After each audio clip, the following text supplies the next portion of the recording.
오늘 이제 우리가 교회에서 보통 어버이 주일을 지킵니다. 그만큼 주일을 지킨다는 얘기는 우리 기독교가 부모에 대한 그 공경하는 그것을 굉장히 중요한 가치를 여기겠다는 것입니다.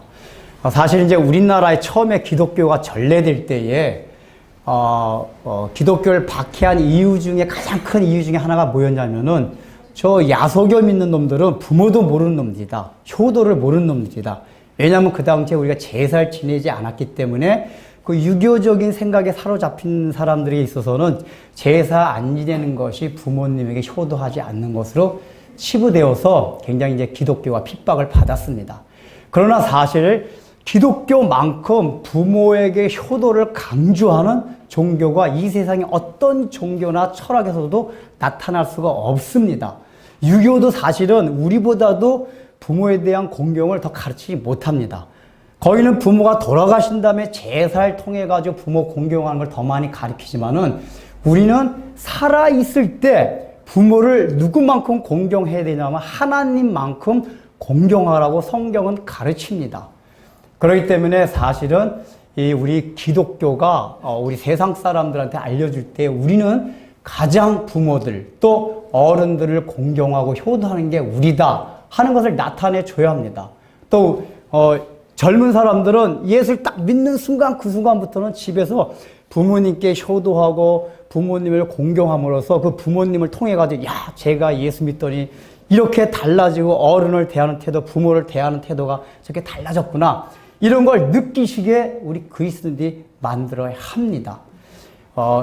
이제 하나님께서 이 부모님을 공경하라는 이 명령을 오늘 읽은 본문 신명기 5장 16절에 말씀하셨는데 이 본문은 지금 10계명 가운데 한 계명입니다. 10계명이라는 것은 기독교 계명, 그러니까 하나님께서 이미 믿은 하나님의 백성들이 어떻게 살아갈 것인가에 대한 지침을 요약해 놓은 겁니다. 요약. 여러 가지 율법이 많은데 그것을 요약해 놓은 게 10계명인데 그 10계명 가운데 부모를 공경하라는 명령이 있다는 것은 그만큼 하나님께서 부모 공경하는 걸 굉장히 중요하게 다루고 있다는 것입니다. 사실 이제 하나님께서 이스라엘 백성들한테 이 명령을 내린 것은 이제 표면적인 이유로는 이스라엘 백성들이 들어가서 살 가나안 땅이 그 당시의 사회 문화적인 습관이 노인들, 어른들을 공경하지 않는 문화권이었습니다. 그들도 강자를 추앙하는 그런 문화권이었기 때문에 이미 노인들이 되면은 돈도 떨어지고 힘도 떨어지고 하기 때문에 먹을 것만 축내는 그런 존재로 인식을 했답니다. 그렇기 때문에 노인들은 어디 막 소외시키고 바깥에 처박아두고 이런 일이 굉장히 비일비재했다고 합니다. 그래서 하나님께서는 이스라엘 백성들이 가나안 땅에 들어가서 그러한 그들의 어른들, 부모들을 무시하는 그런 문화에 젖어들지 않기 위해서 특별히 이 10계명 가운데 부모를 공경하라는 말씀을 하십니다. 사실 이 어른들을 홀대하는 거는 고대 사회뿐만 아니라 현대도 그래요. 요즘도 가끔가다 신문지상에서 현대판 고려장 해가지고 우리가 그런 소식을 듣지 않습니까? 어디 제주도에 여행 가가지고 부모 딱 내려두고 오고 어디 요양원에 맡겨두고 부모님 자주 찾아오겠습니다라고 얘기해놓고는 생전 안 찾아오고 그래도 그 부모들은 자기의 자녀이기 때문에 자기 아들들이 안 찾아온다고 얘기하지 않고 바쁜 일이 있어서 그렇다라고 핑계를 댄답니다. 그만큼 오늘날 우리 사회에도 어른들에 대한 부모들에 대한 공경심이 많이 사라졌어요. 그래도 우리나라는 동방예의지국이라서 비교적 다른 나라에 비해서는 부모에 대한 효심을 강조하는 사회였음에도 불구하고 오늘날 우리 사회를 보면은 그런 문화가 굉장히 많이 사라졌습니다. 요즘은 결혼할 때 처녀들이 그런 데 있잖아요. 장남하고 결혼을 안 한다 그래요. 왜냐하면은 이제 뭐 장남이 꼭 부모를 모시는 건 아니지만은 우리 이제 나라의 보편적인 관습이 장남이 부모를 모셨기 때문에 장남하고 결혼하면 그 시부모를 모셔야 된다. 이래가지고 결혼을 안 하려고 그런대요. 근데 이러한 풍습과 사고방식들이 중요한 거는 우리 교회 안에까지 침투해서 그리스도인들까지도 이런 사고방식을 가지고 살아요. 그 예수 믿는 자매들도 결혼할 때 이게 조건을 보면은 장남하고 결혼 안 한다는 자매들이 의외로 많이 있어요. 제가 그 전에 얘기한 것 같기도 한데, 그전 청년 때 이제 어느 한 자매가 신앙이 좋은 자매였어요. 근데 이 자매가 이제 사귀는 형제가 있었는데 결정적으로 나중에 그 형제하고 사귀는 거를 끝냈어요.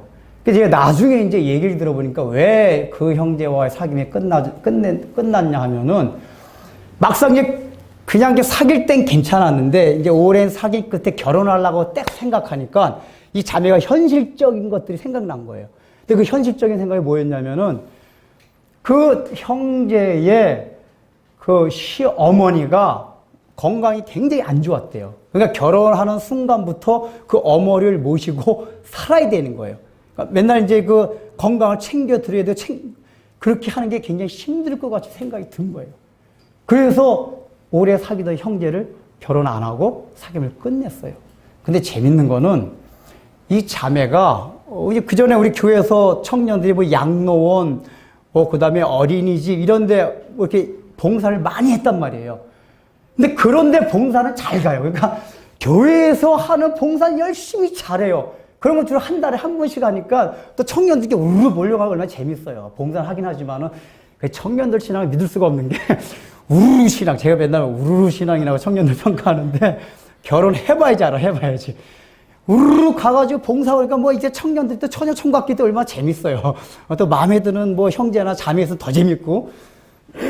그래서 이렇게 이제 재미나게 이렇게 봉사는 하는데 실제적으로 자기가 평생 그 부모를 건강에 안 좋은 부모를 모실 생각을 하니까 그 도저히 안 되겠는 거예요. 그래서 결혼을 포기했어요. 그러니까 예수 믿는 자매들도 똑같이 세상 사람과 똑같은 생각이다 그렇단 말이에요. 여기 우리 결혼 안 한 자매들 많은데 자매들 결혼할 때 그런 조건 따지지 마. 장남한테 결혼하세요. 제가 장남입니다. 근데 아니 우리 집사람도 몰라요. 지금 우리 부모님 안 모시고 사는데 몰라요 저도. 이게 나중에 부모들도 좀 아직까지 힘이 있고 그러니까 사회적으로 이렇게 위치도 있고 권세도 있고 돈도 많고 건강하고 그런 부모들 자녀들이 효도해요. 왜 효도하죠? 그 부모한테 빼낼 게 있거든요. 내 부모가 돈도 하나도 없고 거지 같고 거기다 건강까지 안 좋아서 중풍에 걸리고 이러는 부모들을 잘 공경하고 섬기는 사람이 참 드물어요. 요즘 세상에. 그래도 옛날에는 예수 안 믿는 사회인데도 그런 게 가끔가다 있었어요. 그 효부상이라는 게 있었잖아요. 근데 오늘날에는 우리 기독교가 전래돼서 기독교가 이렇게 전파돼가지고 1000만이나 되는 그런 사회가 됐음에도 불구하고 그런 일이 더 없어졌어요. 근데 예수 믿는 사람도 사실 그렇게 한다면은 우리가 이 문화를 바꿀 수가 있어요. 예수 믿는 여자들이 우리는 결혼해가지고 시부모를 우리가 섬기겠습니다. 중풍에 걸린 시부모 우리가 뒷바라지 해드리겠습니다. 물론 힘들어요. 그 전에 제가 청년 때 다니던 교회에 어떤 자매가 있었는데 이분은 그 전에 청년 생활은 몰라요. 근데 이제 결혼한 상태였는데 그 시어머니가 중풍에 걸렸대요. 그래서 이 중풍에 걸리면 얘기 들어보니까 밥그릇 같은 거 막 뒤엎고 막 변도 보고 막 벽에다 바르고 막 그런대요. 그래서 항상 사람이 챙겨주고 옆에서 이렇게 보호해줘야 된대요. 그러니까 이 자매는 오전 예배, 11시 예배만 딱 끝나고 불이 나게 집으로 가요. 그냥 빨리 그 시어머니 밥 챙겨드려 이걸 해야 되기 때문에. 근데 이 자매 마음은 그 오전 예배도 참석하고 오후 예배도 참석하고 싶고 또 우리 그 교회에서 하는 성경 공부 얼마나 많이 써요. 그런데도 참석하고 싶어요. 그렇지만은 집에 그 시어머니가 그 중풍 걸린 시어머니가 있기 때문에 그분을 뒷바라지로 가는 거예요. 근데 여러분, 이 자매의 신앙이 교회에서 맨날 살면서 열심히 봉사하고 열심히 섬기는 사람보다 신앙이 사실 더 좋은 거예요. 나중에 하늘나라 가면은 우리가 눈에 보이게 신앙 좋은 그 사람보다도 이 사람은 눈에 보이게는 신앙이 안 좋을 수가 있어요. 왜냐? 오전 예배만 드리고 딱 가기 때문에. 그러나 그걸 하나님이 아세요. 왜요? 그는 자기가 돌보지 않으면 안 될 그 중풍걸린 시어머니를 위해서 자기는 예배를 더 드리고 싶지만 가가지고 섬기는 거란 말이에요. 이런 마음이 사실 굉장히 힘들어요. 우리도 그런 걸 안 하려고 그래요. 여러분, 우리 이걸 해야 돼요. 오히려 그런 걸 통해가지고 우리에게 얻는 영적 유익들이 많이 있어요. 여러분, 그런 시부모 밑에서 또는 잔소리가 많고 굉장히 이렇게 악질 같은 시부모를 만났을 때 그 며느리의 신앙 인격이 얼마나 자라나는지 아세요? 그 전에 그런 얘기가 있어요. 신앙이 좋게 보이는 처녀보다도 아주 구박하는 시어머니 밑에 들어간 신앙이 안 좋아 보이는 여자의 신앙이 훨씬 좋다. 아시겠어요? 그러니까 처녀 때 신앙이 굉장히 좋아 보이고 하는데 그렇게 해서 열심히 나타나 보이는 것보다도 그런 나타나는 면으로는 신앙이 좋은 것 같이 안 보였는데 시집 가가지고 시집살이 하면서 몇 년 지낸 여자의 신앙이 더 좋아진다 그 얘기예요. 왜 그런지 아세요? 그런 걸 통해서 닦아지는 신앙 인격들이 있어요. 그러니까 지금 부모를 공경하라는 것은 표면적으로는 이렇게 실제로 부모를 공경하고 섬기는, 그 다음에 이 당시 사회 문화 속에서 이스라엘 백성들이 그 문화에 물들지 않고 실제로 부모를 잘 섬기는 그 차원에서 하나님이 말씀하셨지만은 이면적인 의미가 있습니다. 하나님이 부모를 공경하라는 이면적이고 실제적인 이유가 무엇이냐 하면은 이 부모를 공경하는 걸 통해 가지고 우리의 신앙 인격을 훈련시킨 거예요. 자, 이걸 보면은 지금 10계명 중에 부모를 공경하라는 이 계명은 5계명입니다. 근데 10계명을 이제 두 가지로 구분하면은 1계명서부터 4계명까지는 하나님과 관계에 대한 계명이고 5계명서부터 10계명까지는 인간과 인간 관계에 있어서의 계명입니다. 그런데 인간과 인간 관계 계명에 있어서 가장 첫 번째가 내 부모를 공경하라입니다. 이 이유는 부모를 인간과의 관계에 있어서 하나님의 뜻을 다른 명령을 다 지키기 위해서는 부모를 공경하는 그 마음 자세가 먼저 필요하다 그 얘기예요. 그러니까 부모를 공경할 수 있는 마음의 자세를 가진 사람이 살인도 하지 않고 간음도 하지 않고 남의 이웃을 탐내지도 않고 거짓 증거하지도 않는다 그 얘기입니다. 우리가 언뜻 들으면 그 말이 이해가 안 될 수 있어요. 그러나 더 들어보십시오. 지금 이 계명을 하나님께서는 하나님이 주신 하나님에 대한 계명 바로 뒤에 말씀하세요. 그리고 부모를 공경하다 할 때 그 공경하다라는 히브리어가 카베드인데 그 카베드의 뜻이 뭐냐면은 무겁게 여기다 그런 뜻이에요. 그냥 경외하다. 그래서 보통 이 카베드란 단어가 구약 성경에서 어떤 때 많이 쓰이냐면 하나님을 경외하다, 하나님께 영광을 돌리다, 영광스럽게 하다, 이 단어에 카베드란 단어가 쓰입니다.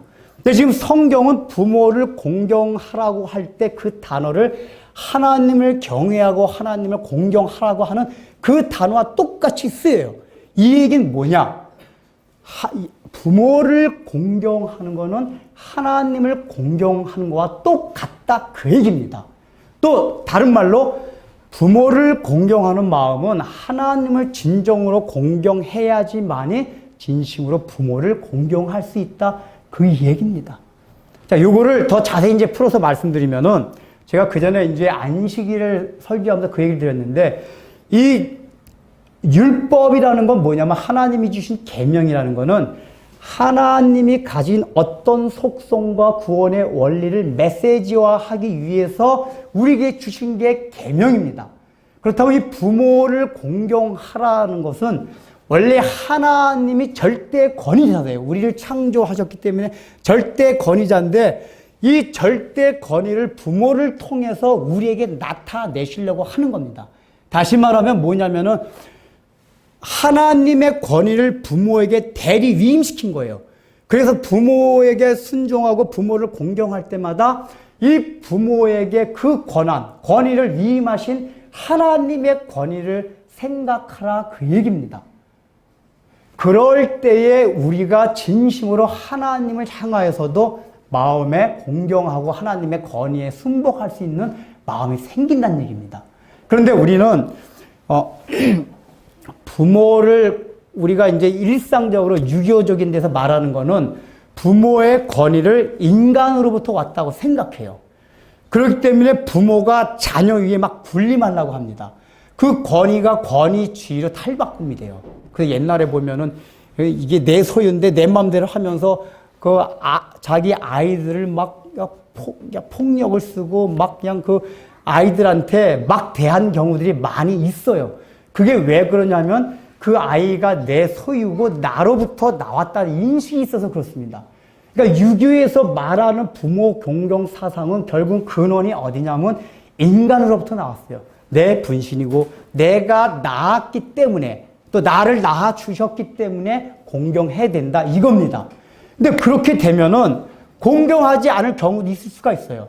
물론 대부분의 부모들은 그렇지 않지만 가끔가다 우리가 그런 뉴스 접하잖아요. 아기를 낳고 그걸 고아원 또 뭐라 그러죠 그거?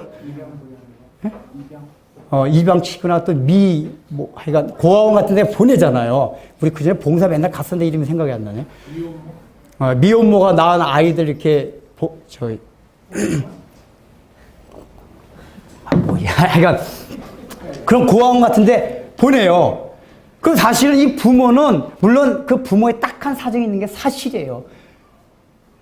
사실임에도 불구하고 자녀 입장에 생각할 때는 아니 어떻게 부모가 나를 버렸어라고 생각할 수 있어요. 또 어떤 부모들은 이제 아이를 낳아서 기르는데 아이들을 잘 챙겨주고 사랑을 듬뿍 주고 교육을 잘 시키고 이러는 게 아니라 너무 먹고 살기 힘들다 보고 자기도 사는 게 너무 공고하다 보니까 아이들을 막대하고 어릴 때부터 막 패고 요새 아동학대 이런 게 나오잖아요. 아동학대를 한다든지 그런 식으로 하는 부모들이 가끔가다 있단 말이에요. 그러면은 그 아이들은 부모를 생각할 때 저 부모는 나만 주었지 아무것도 아니다 라고 생각할 수가 있어요. 그런 부모한테는 공경하거나 그 부모 말에 순종 않을 수 있는 당위성이 있어요. 왜 부모가 그렇게 했기 때문에. 그러나 성경이 말하는 부모에 대한 공경은 이 부모 공경의 근원이 하나님으로부터 나왔어요. 때문에 그 부모가 나에게 잘해줬든지 나를 교육을 많이 시켰든지 나를 어릴 때 맨날 팼든지 잘해줬든지 상관없이 하나님이 대리로 세워주는 권위자이기 때문에 우리가 부모를 공경하고 무겁게 여기고 그분 말씀에 순종해야 한다는 거예요. 그래서 우리의 부모에 대한 공경은 어떤 환경이나 조건에 상관없이 늘 동일하게 공경해야 한다는 것입니다. 우리가 과연 그렇습니까? 안 그래요. 왜 나이 들어서 부모를 배척합니까? 더 빼낼 것이 없어요. 그리고 이제 이에 대해서 요즘 이상하게 옛날에는 분명히 경제적으로 지금보다 살기가 안 좋았음에도 불구하고 부모를 잘 모시고 살았거든요. 단칸방에서. 저희도 어렸을 때 그랬어요. 장모님 잘 아시는데 단칸방에 살았는데 우리가 4형제고 부모님 하면 6명 거기다가 이모 할머니 그러니까 우리 어머니의 이모님 그러니까 외가쪽 이모 그 이모 할머니까지 오고 갈 데가 없어가지고 아버지가 우리가 모시고 살자 그래가지고 단칸방에 이렇게 다 모시고 살았어요. 장로님이 우리 어릴 때 같이 자면 좁아. 부모님, 동생들, 나랑 바로 밑에 동생 장로님 셋이서 한 이불에서 막 장난을 걸고 또 한 끝으로 이모 할머니 그렇게 모시고 살면서도 제 기억에는 그렇게 사는 게 막 고롭다, 지겹다 이게 아니라 재미있었어요. 그리고 제가 이제 가만히 생각하니까, 그러니까 우리뿐만 아니라 우리 선 세대, 먼저 세대는 부모들 어려운 가운데 다 이렇게 모시고 살았어요. 근데 중요한 게 그런 세대들이 더 부모를 공경해요. 근데 요즘은 어떻죠? 얼마나 좀 아이들한테 투자를 많이 합니까? 잘해줘요. 뭐 먹을 거 있으면 할머니부터 내주는 법 없어요. 우리 아이들부터 챙겨요, 우리는. 그리고 집에서 보면 엄마들이 맛있는 거는 남편 주는 게 아니라 아이들부터 먼저 줘요. 그렇죠, 여러분들? 안 그래요? 옛날에 안 그랬단 말이에요. 일단은 어른. 그러니까 저희도 어렸을 때 아버지 먹을 게 귀할 때 누가바 사오면 그거 어쩌다 한번 먹는 거예요. 누가바가. 근데 모자라는데 꼭 이모 할머니부터 딱 드린단 말이야, 아버님이. 그러니까 우리 생각에는 그게 먹을 게 못 먹어서 아쉽긴 한데 참 좋은 걸 배운 거예요. 이게 나도 모르게 어른들을 저렇게 공경해야 된다. 어려운 가운데서 해야 된다. 이게 우리들도 모르게 이렇게 자연적으로 의식에 박혀 있어요. 그래 우리들은 지금 어려워도 이렇게 부모는 이렇게 효도해요. 어려운 가운데 집사람이 그러는데 효자고 결혼하면은 별로 좋지가 않대요. 맨날 부모들 챙긴다고. 제가 그 소리를 몇 번 들었는데 그 왜 그러냐면 어릴 때 그런 걸 배우고 자라나서 그래요. 근데 요즘 잘 살아요. 방도 3개씩 있고 2개씩 있어요. 단칸방도 아니에요. 근데 부모님을 안 모시고 살려고 그래요. 왜 그렇죠? 이미 우리 개인주의가 우리 교회까지 다 침투해서 그 사고방식에 물들었어요. 조금이라도 더 편하게 살아야겠다는 그 마음들이 우리를 지배하다 보니까 이제 아무것도 없는 노인들, 나에게 돈 나올 것도 없고 이제 건강이 나빠져서 맨날 챙겨주기만 해야 되는데 그걸 희생하며 감수하기가 싫은 거예요. 그래서 안 모신단 말이에요. 지금 우리는 그런 시대 속에서 살아가고 있습니다. 그런데 보세요. 이걸 모시고 살면 제가 말씀드렸듯이 그 이모 할머니를 모시고 사는 가운데 우리 어렸을 때도 우리도 모르게 뭐냐면 절제하는 법을 배워요. 우리 어른들이 있으니까 지나치게 막 장난 놀다도 할머니 너무 어지럽다 그러면은 어린아이인데도 그 절제하는 걸 배워요. 이게 할머니가 너무 어지러우니까 너무 뛰면 안 되겠다. 즉 어른들하고 같이 자라나면 아이들이 뭐냐면은 스스로를 컨트롤하고 통제하는 게 그 핵가족에서 자라나는 애들보다 그게 더 강해져요. 뭔가 나눠 먹을 줄도 알게 되고 이런 마음이 생겨요. 이게 훈련이 되는 거예요, 훈련. 근데 하나님이 바로 그런 의미에서 부모를 공경하라는 명령을 주신 거예요. 즉 하나님의 권위를 대신 위임함으로써 그 부모를 볼 때 하나님에 대한 생각을 하라는 것입니다. 이 얘기는 우리가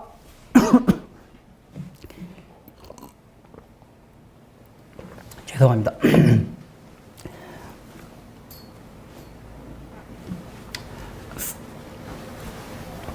부모뿐만 아니라 부모를 대신할 수 있는 이 사회에 주위에 어른들이 있어요. 직장에서는 상사, 교회에서는 목사, 또 하여간 자기 나름대로 직접 부모가 없다 해도 가까운데 어른이라고 생각되는 이 레벨의 사람들이 다 있습니다. 근데 하나님께서 이 부모를 공경하라 명령하실 때는 하나님이 주신 권위를 부모에게 주신 자체가 이 가정이 사회를 구성하는 가장 기본적인 단위예요. 그래서 가정서부터 하나님께서 그 권위를 권위에 순복할 줄 아는 훈련을 시킨 거예요. 근데 이게 확장되면 가정뿐만 아니라 모든 사회 영역으로 퍼져가지고 모두 하나님께서 정당하게 허락한 권위에 대해서 순복할 수 있는 훈련을 시킨 거예요. 이게 왜 저 사회 다른 영역에까지 확장이 되는 거냐 하면은 하나님의 권위는 부모 한 사람만 대신할 수 있는 게 아니라 전 우주 영역에 세워지는 권위이기 때문에 우리 삶의 전 영역에 세워진 모든 권위가 하나님께서 주신 권위고 그거에 순복할 줄 알아야 된다는 얘기예요. 근데 지금 우리는 오늘 어떤 시대에 살고 있냐면은 포스트 모던 시대. 이 포스트 모던 시대의 특징이 뭐냐면은 권위주의 타파. 이거 좋습니다, 이거는. 권위주의 타파돼야 돼요. 근데 이 권위주의가 타파되면서 정당한 권위마저도 무너져 내리고 있어요. 이게 지나쳐 버렸어요. 그래서 이 어른들에 대한 권위가 없어지고 학교에서는 교사에 대한 권위, 가정에서는 아버지의 권위. 요즘은 아버지들이 집에 들어가면 제일 불쌍하대요. 반겨주는 거는 강아지뿐이 없대요. 그러니까 사람들이 만들어낸 말이겠지만은 저는 이게 실화라고 들었는데 진짜 실화인지 모르겠는데 어느 초등학교에서 초등학교 1학년한테 가정에 대한 시를 지으라니까 그렇게 지었대요. 우리 집엔 엄마가 있어서 좋다. 나를 늘 챙겨주니까. 우리 집에는 냉장고가 있어서 좋다. 나에게 먹을 것을 항상 주니까. 우리 집에는 강아지가 있어서 좋다. 나와 늘 놀아주니까. 근데 집에 아빠는 왜 있는지 모르겠다. 이게 실제 그렇게 지었대요. 나는 이게 안 믿어지는데, 그럴까? 우리가 초등학교 1학년이기 때문에 이렇게 생각할 수 있을 것 같아요. 이게 오히려. 아이 눈에 볼 때는 돈 벌어다 주는 게 사실 아빠인데, 요즘은 월급이 다 계좌로 들어오잖아요. 그리고 용돈 받을 때 자녀랑 아빠랑 같이 엄마한테 용돈을 받아요. 통장에서. 옛날에는 아빠가 월급 봉투를 받아가지고 직접 딱 주니까, 이 아버지가 돈 벌어서 주는 거 이렇게 생각, 엄마도 주고 자기도 줬는데, 지금은 엄마가 계좌, 통장을 통해 들어와가지고, 엄마가 한 달에 한 번씩 아빠한테 주고, 아빠도 그 또 돈 다 쓰면 막 그냥 아쉬운 소리 하면서, 그러시지 않습니까? 저도 그래요. 아쉬운 소리 하면서 와이프한테 달라 그러잖아요. 아이들이 그걸 본 거예요. 제 조카가 그러더라고요. 엄마가 쟤 뭐 안 사주니까 엄마가 제일 부자잖아. 걔 초등학교 5학년인데 그래, 5학년인데도. 아빠도 엄마한테 용돈 받고, 우리 다 힘들어하잖아. 그러더라고요. 그러니까, 그리고 또 엄마들은 뭐라 그래요? 엄마가 집에서, 가정에서 아버지의 권위를 세워줘야 되는데, 그러니까 요즘 옛날같이 폭력적인 아빠들은 제가 볼 때 거의 없어요. 가끔 그러니까 신문지상에 날 정도의 그 정도, 그러니까 흔치 않은 일이지, 옛날 아빠들 같이 막 술 마시고, 막 고주망태가 돼가지고, 들어와서 아이들 패고, 아내 패고, 이러는 남자들은 거의 없어요. 그럼에도 불구하고 요즘 여자들은 뭐예요? 그 남편을 가정에서 권위를 세워주지 못하고 아들한테, 네 아빠 닮지 마. 막 이런단 말이에요. 그 아이들이 생각할 때, 아이고, 아빠 어떻게 생각해요? 아빠는 별 볼이 없다. 이게 어릴 때부터 그런 얘기를 그렇단 말이에요. 권위주의는 타파가 되는데 정당한 권위. 왜 가정에서는 하나님께서 아버지에게 주신 권위가 있어요. 정당한 권위. 근데 그 권위마저 다 무너져 내리고 있어요. 그러다 보니까 이 사회가 어떻게 돼요? 점점 어려워져 가요. 그래서 스투트라는 학자는 사회를 구성하는 가장 안전적인 조건과 요소가 무엇이냐? 가정의 권위. 부모를 공경하는 권위가 세워질 때 그 사회가 가장 건강해진다. 이게 역사적으로 보면 그래요. 가정이 건강해야지 그 사회, 국가가 건강해지는데, 가정이 건강해지는 거는 가정에 그 하나님께서 주신 정당한 권위가 세워지고, 정당한 권위가 그것이 발휘될 때에 가정에 평화가 있어요. 가정이 견고해져요.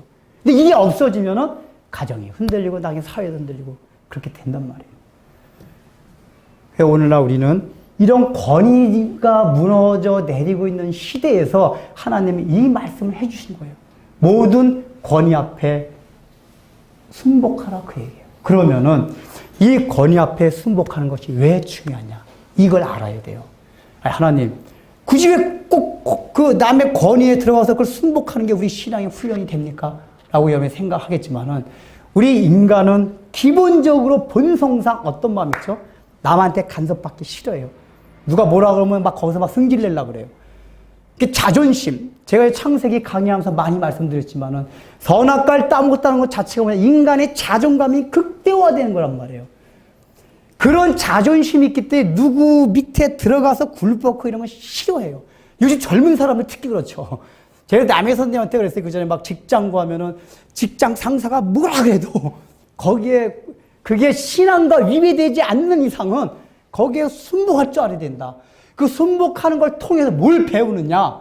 자기 자신의 자아를 꺾는 걸 배워요.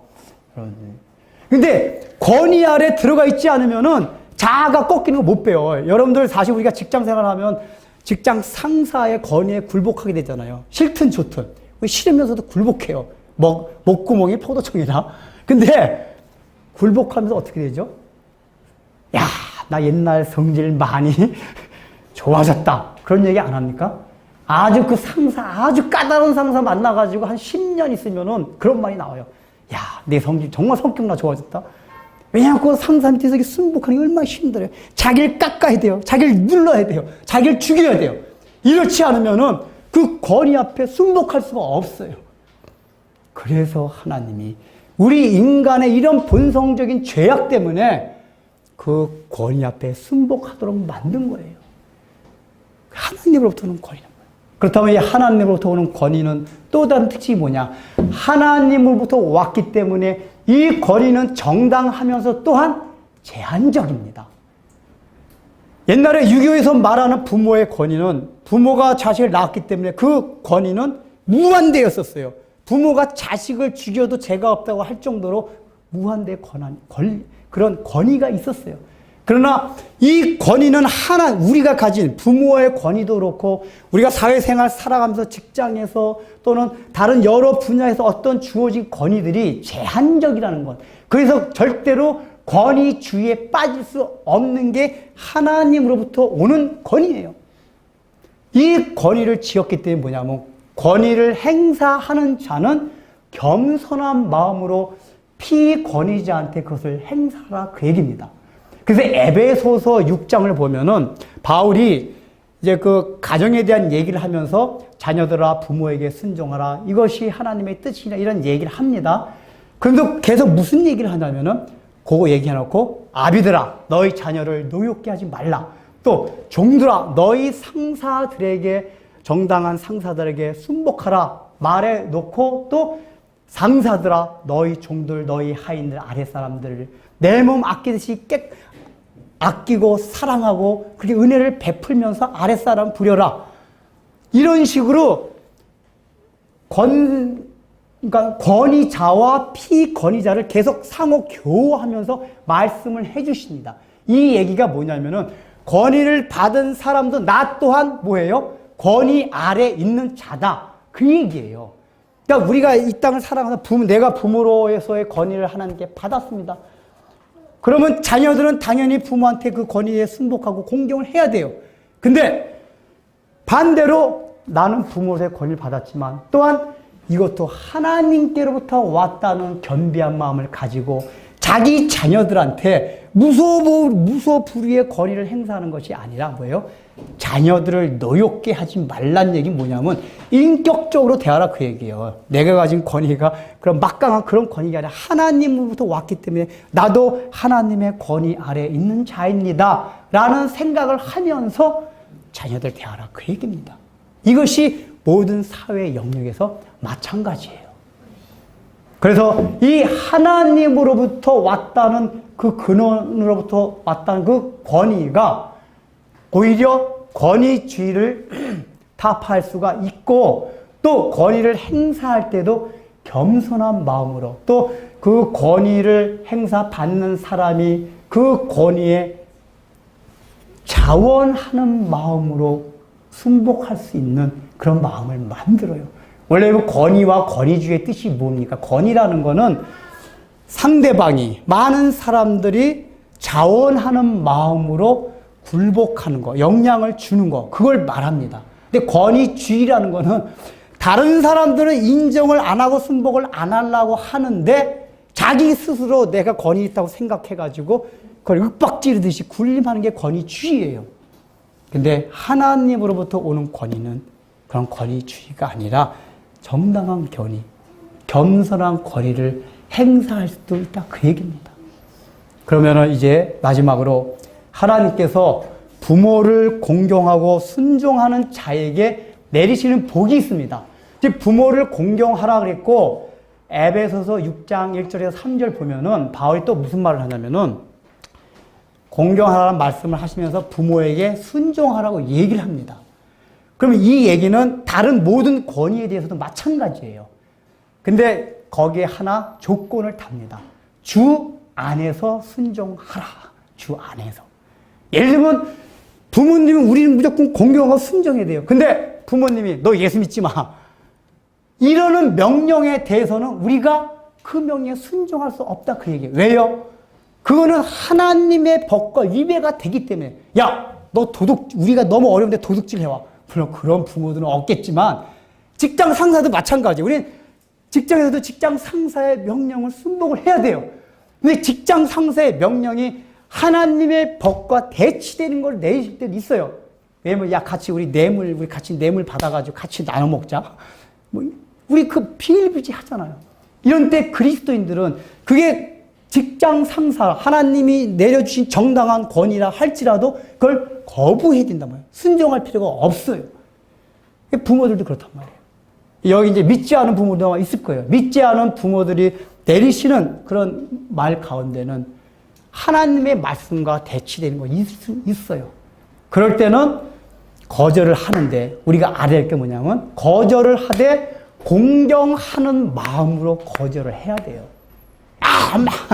이게 아니고 저도 이 얘기를 하면서 참 부끄러운데 저희 어머니가 권사님인데도 이제 가끔 가다 보니까 비신앙적인 행동을 할 때가 있어요.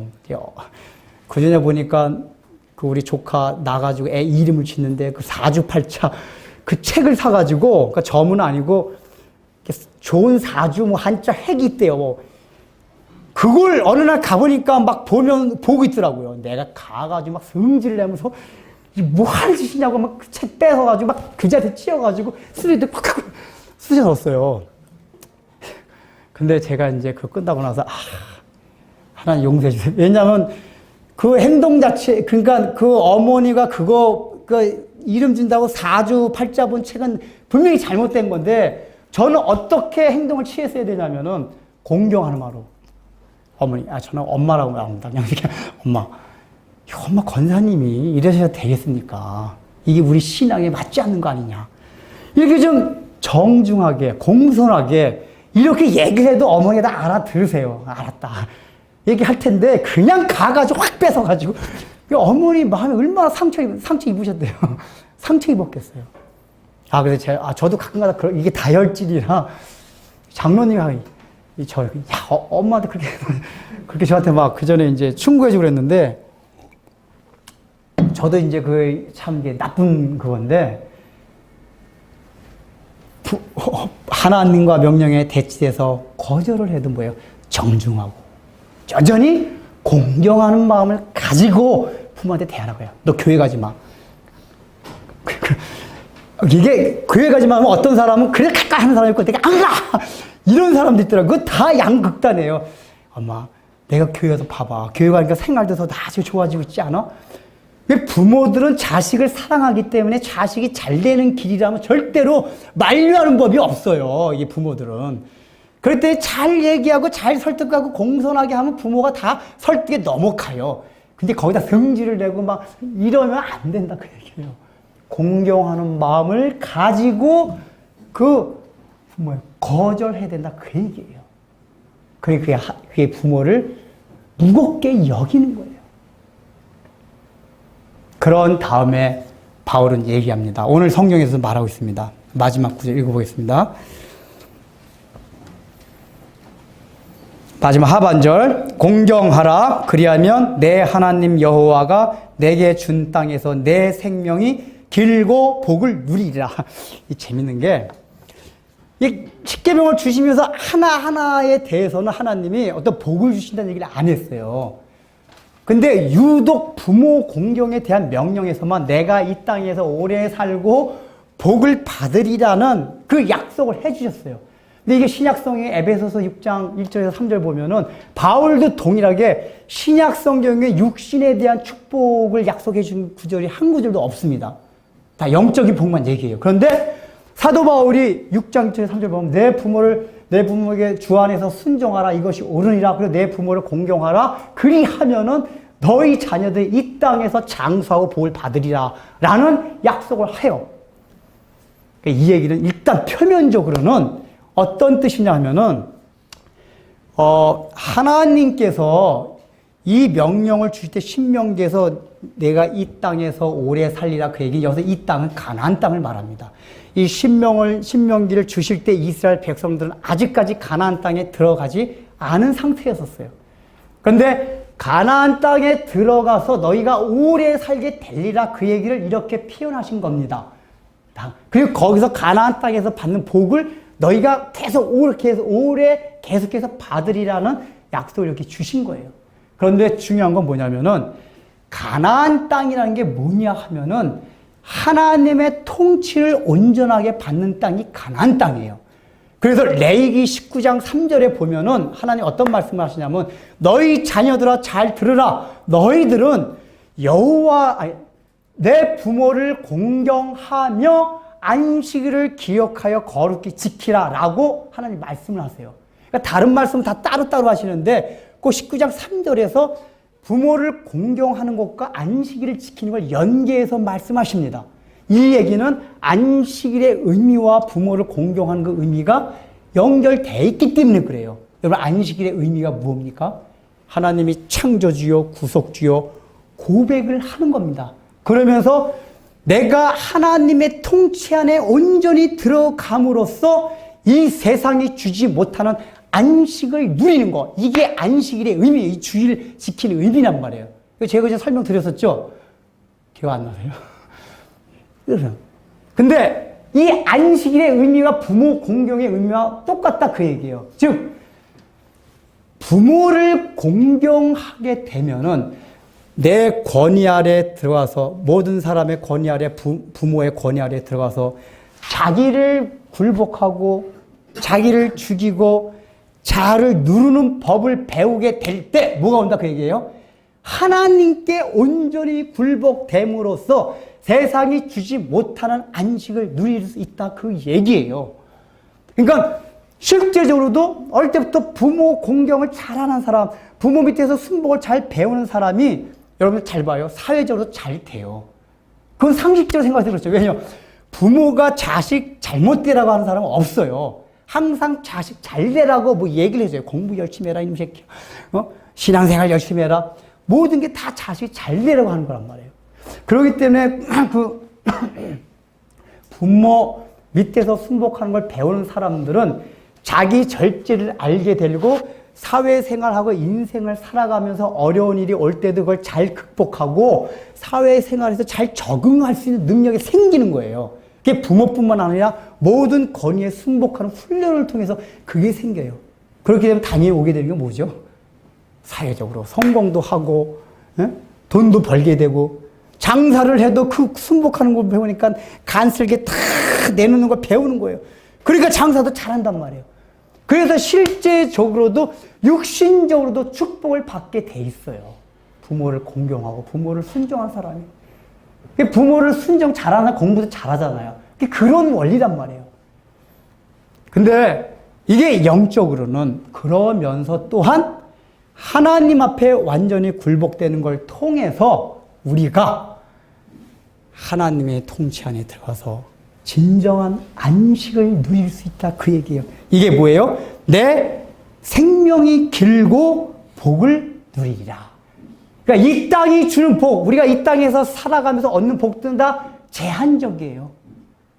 그 양에 있어서나 시간에 있어서나 다 제한이 있어요. 아무리 좋은 걸 취해도. 그러나 여기서 말씀하는 이 약속한 복, 내 생명이 길고 복을 누리라 하는 이 가나안 땅에서 들어갈 영원한 영적인 복은 영원한 복이란 말이에요.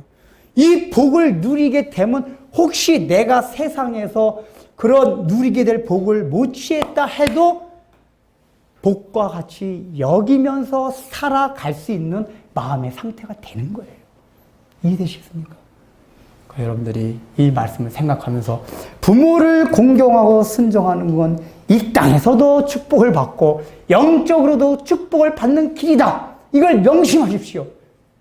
이제 오늘부터 여러분 가면은 부모에게 1차적으로는 누구예요? 하나님이 세워주신 이 지상에서 가장 우리에게 먼저 세워주신 권위가 부모란 말이에요. 부모에게 먼저 공경을 하고 순종을 해야 돼요.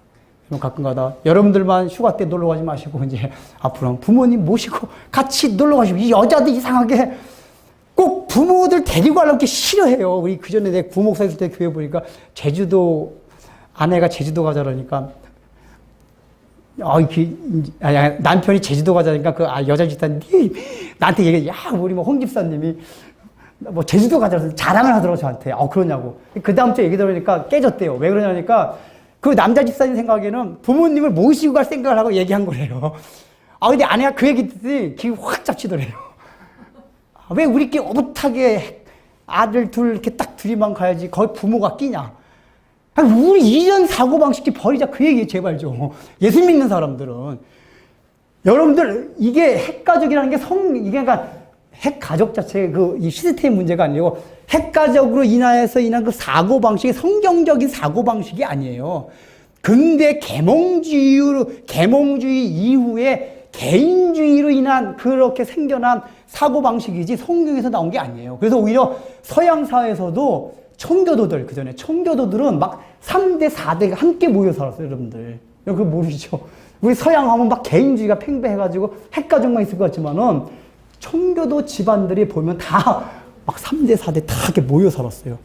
그래서 여러분, 미국 지금 역사를 움직이는 93% 이상이 다 청교도 집안이잖아요. 실제적으로도. 청교도 집안에서 미국 역대 대통령, 제역 다 나왔다잖아요. 우리가 그걸 추구하는 건 아니지만은 그런 집안에서 자라났기 때문에 세상에서 그 복을 받은 거예요, 그게. 이런 건 안 하면 안 돼요. 아이들한테 교육이 된단 말이야. 아이들한테 어릴 때부터 부모가 그 할머니, 할아버지한테 공경하고 순종하는 보면 아이들도 나중에 자기한테 이제 자기를 공경하고 순종 배운 거예요. 근데 그 아이만 내 새끼. 저 노인네는 저 바깥에 쳐봐두고 이러면 아이가 나중에 내가 늙으면 똑같이 해요. 그걸 아셔야 돼요. 그러니까 부모 앞으로 이제 이번 휴가 때부터 부모 모시고 놀러 가십시오. 자, 그리고 사회에 주어진 정당한 권위들, 그 권위들에서 순복하십시오. 주 안에서 순복할 때, 그렇게 공경할 때 우리의 삶에 뭐가 펼쳐져요? 탄탄대로의 인생이 우리 앞에 펼쳐질 것입니다.